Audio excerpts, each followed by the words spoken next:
Ayer domingo fue el debate en la República del Ecuador, el debate entre los candidatos presidenciales, la ex asambleísta Luisa González y el ex asambleísta Daniel Noboa, que disputan por ser el próximo presidente del Ecuador. Tengo en comunicación telefónica a la asambleísta electa por el Ecuador, Pirina Correa, hermana del ex presidente Rafael Correa Delgado. Pirina, muchas gracias por aceptar esta entrevista. Muy amable como siempre.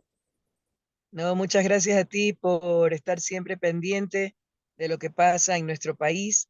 Me encuentro en la ciudad de Chillanes, es un cantón pequeño de la provincia de Bolívar, una de las cuatro provincias que se me ha encargado como gerente de campaña recorrer, y junto a Chimborazo, Cotopaxi y Tungurahua son las provincias más complejas electoralmente hablando, en las que nuestro binomio no ha recibido tanta votación. Sin embargo, lo que tú mencionas, ayer fue el debate, un debate ampliamente esperado, con mucha expectativa, porque para muchos indecisos, para aquellos que votaron en blanco, para aquellos que prefieren votar por cualquier candidato que no sea del correísmo o de la Revolución Ciudadana, era importante escuchar el debate porque ya era reducido a los dos candidatos finalistas, y se esperaba que aterrizaran las propuestas ya más puntualmente de campaña que tenían ofrecidas. Así es Pirena, ¿se que podría creo que decir que en el debate el ganador a nivel técnico fue Novoa y a nivel político Luisa González? Porque Luisa tuvo mejor oratoria, tuvo un discurso más político, Daniel tuvo un discurso más técnico, objetivamente, por más que no, sea parte no, del no, no, correísmo, ¿cómo lo analizas? no, para nada, para nada. Daniel es muy experto en impresionar, pero de datos técnicos nada. Y te pongo un ejemplo clarísimo. Cuando le preguntó Luisa cuál era el déficit habitacional, mencionó 600.000 y pico, cuando realmente el déficit general es sobre los 2 millones, y el déficit, el problema, la cantidad de casas que podrían estar en riesgo sobrepasa los 200.000. Entonces, de técnico para nada, para nada. Más vale fue Luisa quien pudo aterrizar las propuestas en detalle, señalando hasta cuerpos legales que serían el respaldo para sustentarlas, hablando de cantidad de presupuesto y origen, proveniencia de esos fondos, como reuniones ya y compromisos adquiridos tanto con la CAF como con el Banco Mundial, la porción de la Reserva Internacional, entre otras cosas. Más vale, Novoa se mostró repetitivo, se mostró dubitativo, se mostró, optó por el ataque en lugar de aterrizar propuestas, y ataques con cosas que lastimosamente la mayoría de quienes siguen los debates no lo constata, no lo revisa, pero que no tienen asidero para nada. Eso sí, cuidándose mucho cuando hablaba de acusaciones de no poner nombres y apellidos. Pero no, para nada. El triunfo fue rotundo de Luisa en lo técnico, en las propuestas, en lo político, e incluso cuando fue expuesta a las repreguntas, y tanto del candidato contendor como de la moderadora, fue contundente y muy aterrizada en sus respuestas. Yo creo que el debate de ayer hizo la diferencia para aquellos que estaban todavía dudando de por quién votar o se estaban inclinando al voto nulo o al blanco. Es más, me llegaron algunos comentarios de gente amiga que estaba optando por Daniel y que para ellos había sido la gran decepción, porque aparte mintió. Y eso que Luisa estuvo relativamente suave en las repreguntas, porque una de esas repreguntas podría haber sido cuando hablaban de las formas de financiamiento, de la lucha contra la corrupción y esto. Pudo haber sido, a ver, señor Novoa, y usted y su grupo familiar, que sabemos todos que adeuda más de 80 millones de dólares, pondrá el ejemplo poniéndose al día, porque evadir impuestos es un delito. Entonces, se pudo haber llegado a ese plano inclusive sin ser beligerante ni mucho menos, porque al fin y al cabo la verdad no ofende O sea, y es se una podría realidad. decir Sí, que por el anticorreísmo de muchos sectores prefirieron votar ahora a un banquero muy cuestionado como Lasso y ahora a un empresario muy cuestionado como Novoa. Con tal que no van al correísmo, claro, votan pero a cualquiera. es que lastimosamente algunos sectores siguen tratando de posicionar anticorreísmo, correísmo, pero por eso digo, los que votaron por Novoa como una opción de no votar por un candidato de Correa, muchos se han decepcionado con la postura de ayer. Mira, no solo mintió al decir que Bernardo Manzano no era parte del grupo Novoa cuando sí lo es y hasta la fecha, ni siquiera cuando fue ministro dejó de serlo. Dejó de ser ministro y volvió a sus actividades normales en la empresa. Mintió al decir que su familia no tiene intereses en la minería porque Luisa lo cuestionaba que por qué atacaba el tema del petróleo porque votó sí para la consulta del Yasuní, pero impulsaba la minería.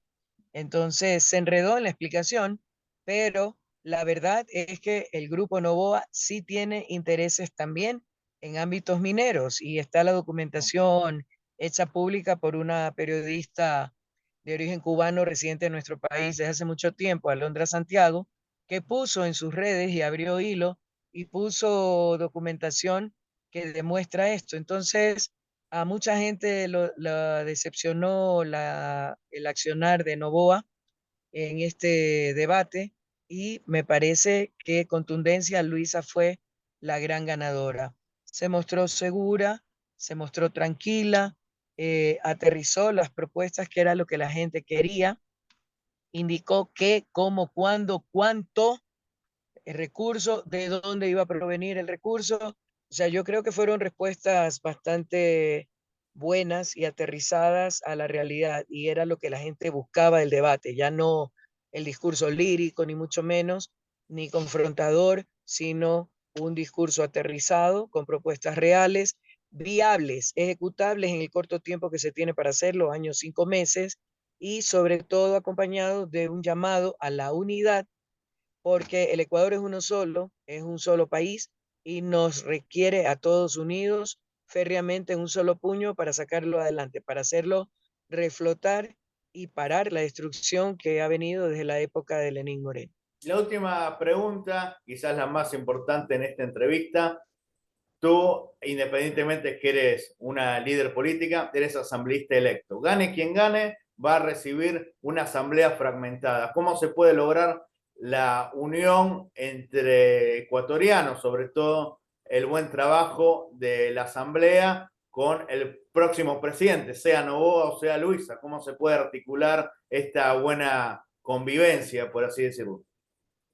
A ver, nosotros estamos seguros de que vamos a tener binomio ganador y obviamente daremos todas las facilidades para que aquellas leyes económicas urgentes que necesitan ser tratadas lo sean con responsabilidad y en el menor tiempo posible para viabilizar ese aterrizaje de las propuestas. En el supuesto no consentido, como dicen los abogados, es una de mis frases favoritas, de que llegara Daniel Noboa, asumiríamos la misma actitud que asumimos en el 2021, cuando fue oficializado el triunfo de Guillermo Lasso como presidente de la República. Poner a disposición todas las condiciones de gobernabilidad, porque lo que interesa en este momento es el país, sacar Así adelante al es. país de manera conjunta. Ahora, ¿qué se necesita para esto en la País que se Asamblea? desangra, lamentablemente. La CIES y con un éxodo migratorio que ya, mira, de las poblaciones que recorro yo en mi trabajo proselitista, hay lugares en que solo ves niñitos y adultos mayores. El 50% de la población y más ha migrado. Los campos se están quedando abandonados y eso afecta también y pone en riesgo la soberanía alimentaria. Pero volviendo a la Asamblea, ¿cómo logras un ambiente de consenso? Somos el bloque mayoritario nuevamente, pero no somos suficientes por nosotros solos para tomar decisiones. Por lo tanto, obligatoriamente, nos guste o no, hay que ir a diálogos y conversaciones con los otros grupos representados en la Asamblea. Aparte, mi opinión personal es que esos diálogos y conversaciones deberían ser una constante así hubiera un grupo con mayoría para tomar decisiones solos. ¿Por qué razón? Porque todos los integrantes del Pleno de la Asamblea representamos y somos la voz del pueblo ecuatoriano. Por lo tanto, deberíamos de poner posturas antagónicas o de conflicto, y eso se logra con madurez política y emocional, con la claridad de que aunque hayamos llegado por una tienda política, porque así lo señala la ley, una vez asambleístas electos y en funciones, somos los representantes de todo el pueblo ecuatoriano y somos Irina, la tú voz de ese pueblo en demostraste la buscar asamblea. el diálogo y el consenso, pero piensas que tus colegas asambleístas electos van a tener esta grandeza. Ayer hablé con Lucio Gutiérrez, que también es un hombre de diálogo, a pesar de que ustedes tienen diferencia política, son dos personas que aman al Ecuador desde diferentes ópticas, pero que buscan el consenso. ¿Piensas que los otros asambleístas van a actuar por ese mismo camino? Yo creo que es la única opción. O sea, el país nuestro, como tú bien dices, se desangra y lastimosamente por los hechos acontecidos en el país que impidieron que se concretara el triunfo en primera vuelta como lo proyectaban inclusive encuestadoras antagónicas, eso ha permitido que sigamos teniendo a Guillermo Lazo como presidente y lo tendremos hasta diciembre. O sea, la destrucción del país va a seguir profundizándose. La respuesta a cada propuesta de ley o a la necesidad de un proyecto es no hay dinero, pero sigue pagándose puntualmente la deuda, en los bonos de deuda. Entonces, si no entendemos que tenemos que arrimar el hombro, que aquí no se trata de posturas ni ideológicas, partidistas, ni peor, personales, entonces estaremos siendo cómplices de la destrucción del país. Tenemos que entender que el Ecuador nos requiere unidos, que eso no quiere decir renunciar a nuestras formas de pensar, a nuestras formas, a nuestras ideologías. ¿Qué es lo que quiere decir?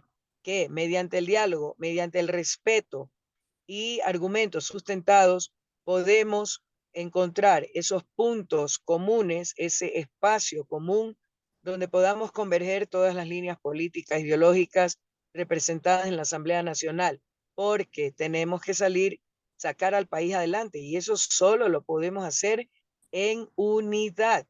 Y para eso, vuelvo a decir, se requiere mucha madurez emocional y política.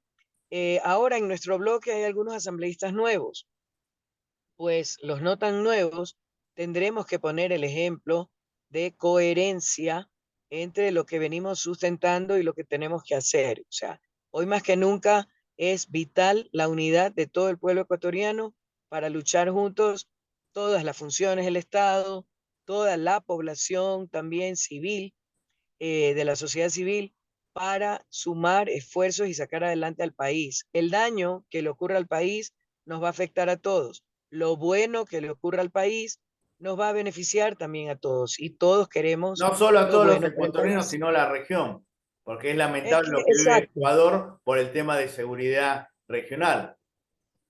es que adicionalmente se suma eso, o sea, hay una afectación. Mira que normalmente en el Ecuador hablamos de inseguridad ciudadana, pero no estamos hablando de la inseguridad jurídica, porque también si tenemos inseguridad ciudadana, inseguridad jurídica y encima inseguridad vial, ¿quién va a querer venir a invertir? ¿Qué empresa, qué persona de extranjera querrá venir a hacer su inversión, a poner en Oyendo riesgo su algo dinero? más mínimo, ¿quién quiere ir de turista a Ecuador? Con todas Es las que esa es noticias que otra, ocurren. por eso te hablo de toda la parte de inseguridad que no es solamente la ciudadana, sino la jurídica y la vial. Efectivamente, ya hay países que recomiendan a sus conciudadanos no visitar el Ecuador por los altos riesgos que tienen de violaciones, secuestros, extorsiones, incluso muerte. Y el turismo en nuestro país, que es pequeño, pero tiene tanto para ofrecer en materia de turismo, también la escasez, la ausencia del turismo, tanto nacional como internacional, porque a la nacional se aumenta, se suma que como no hay trabajo, el poco dinero que se tiene no se utiliza en algo que se considera un lujo o no algo vital como pasear, como el turismo, para tener que alimentar a sus familias. Entonces, sin embargo, irónicamente, el turismo genera fuentes de trabajo. Acá Así es. hay poblaciones que ya se han vuelto pueblos fantasmas porque la migración ha sido mayoritaria y ya no tienen a quién venderle sus artesanías, a quién mostrarle su cultura, sus bailes, a quién ofrecerle su gastronomía, que les permitía generar algo de recursos para llevar a sus El casas. La Ecuador situación tiene del de país es todo, realmente costa, grave. sierra, Amazonía, archipiélago. Es un país Mira, maravilloso tenemos, a nivel de yo turismo. le digo a la gente extranjera, les digo, díganme qué tipo de turismo quieren hacer y yo les digo a qué parte de mi país ir. Tenemos turismo de negocios, tenemos turismo de salud.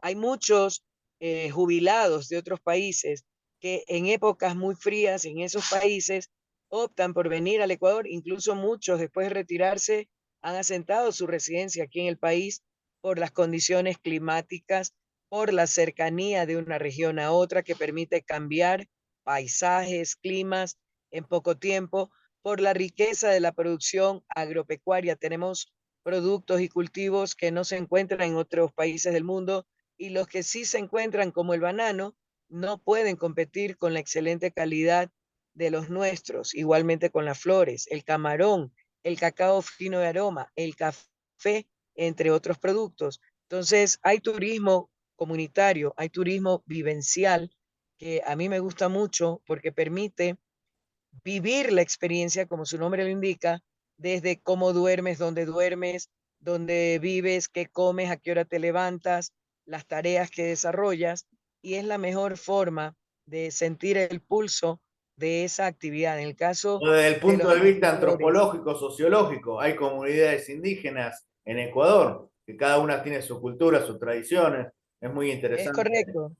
Pero mira, conocerlas. aparte de eso, el agricultor, por ejemplo, o sea, que se levanta de madrugada, que aguanta sol, aguanta polvo, si llueve, si hace frío, más lodo, y no deja de trabajar para que en la ciudad haya comida. Entonces, con todo lo que está pasando, también se está poniendo en riesgo la soberanía alimentaria.